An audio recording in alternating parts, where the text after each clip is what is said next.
Hello and welcome to the April 2021 edition of Bridge to India's policy and regulatory update on India's renewable power sector.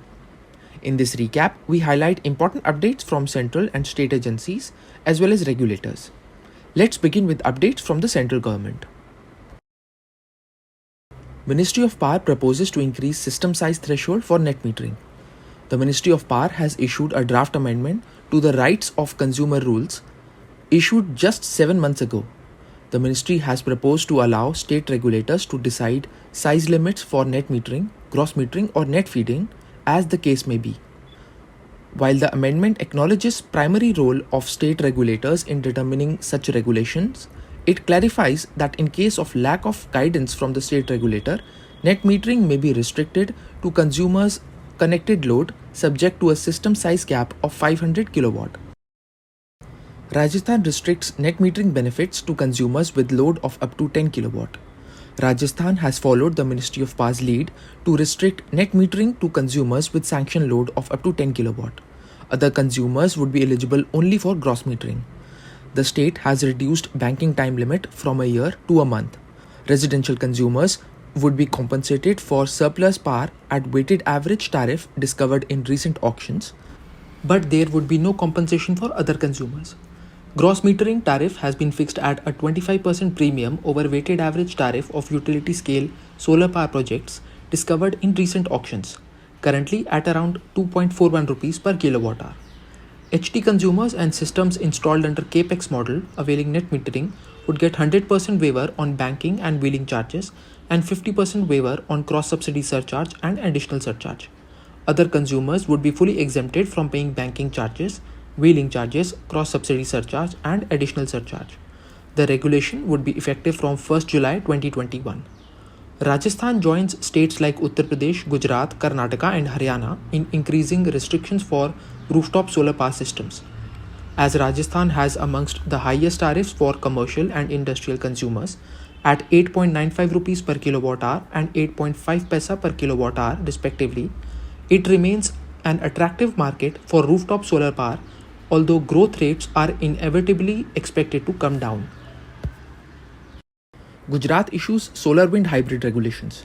The Gujarat regulator has decided that DISCOMs shall procure power from solar wind hybrid projects smaller than 50 megawatt at weighted average of recent auction tariffs of utility wind and solar projects. Power from larger projects would be procured through competitive auctions. Capacity for open access projects has been capped at 50% of sanctioned load, but there would be no such restriction for projects set up to fulfill RPO. If consumers claim renewable attributes, banking would be allowed in 15-minute time blocks, otherwise it would be allowed on monthly basis. Surplus power up to 15% of annual generation would be purchased by DISCOMs at 1.75 rupees per kilowatt hour. Beyond this, power would be purchased at 0.87 rupees per kilowatt hour. Captive projects would be eligible for 50% exemption on wheeling charges and losses, while third-party sale projects would be eligible for 50% exemption on additional surcharge and cross-subsidy surcharge. Transmission charges would be waived off for new solar and wind capacity if no augmentation of transmission network is required. These incentives would be available for 25 years for all projects commissioned before 31st March 2023. This regulation is expected to drive growth of hybrid projects as it offers more incentives compared to those offered under Gujarat Solar Policy 2021. The new regulation would be especially beneficial for developers with surplus capacity available at existing substations, as no transmission charges would be applicable on new solar or wind capacity added. Haryana withdraws GBI for residential rooftop solar.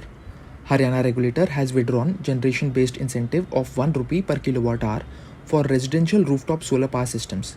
The incentive was introduced in 2016 solar policy. The Commission noted that with sharp decline in solar power system cost and availability of net metering for residential consumers, the additional incentive is no longer required. Haryana has been among the most sought-after markets for residential rooftop systems for the last few years. With withdrawal of this incentive, IRR of a 3 kilowatt system would fall by around 100 basis points to 10.9%, reducing attractiveness of rooftop systems.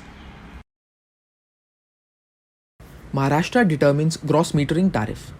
Maharashtra regulator has ordered that power from gross metering based systems commissioned in financial year 22 shall be procured at average pool purchase cost, currently ranging between 3.94 and 4.50 rupees per kilowatt hour for different state discoms. The tariff shall be applicable for entire PPA term of 25 years.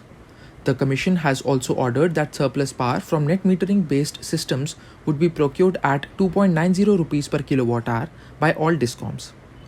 Gross metering is available to all consumers irrespective of system size, while net metering is available only to non-open access consumers for systems up to 1 megawatt. Tariff for surplus power under net metering seems to have been decided on an arbitrary basis, largely in line with tariff for utility scale projects. The Commission has not undertaken assessment of financial implications of this tariff on rooftop systems, and the decision could lead to legal challenges from stakeholders, as has been the case with the recent orders passed by Tamil Nadu and Gujarat regulators. That concludes summary of key policies and regulatory orders passed in April 2021. We hope you found this update useful. You can view all policy and regulatory information and much more information on the renewable sector in real time at India RE Navigator, a one-stop market intelligence portal for renewable sector. You can also write to us at contact@bridge2india.com if you have a query or feedback. We would love to hear from you. We will be back next month with a fresh policy summary. Until then, goodbye and take care.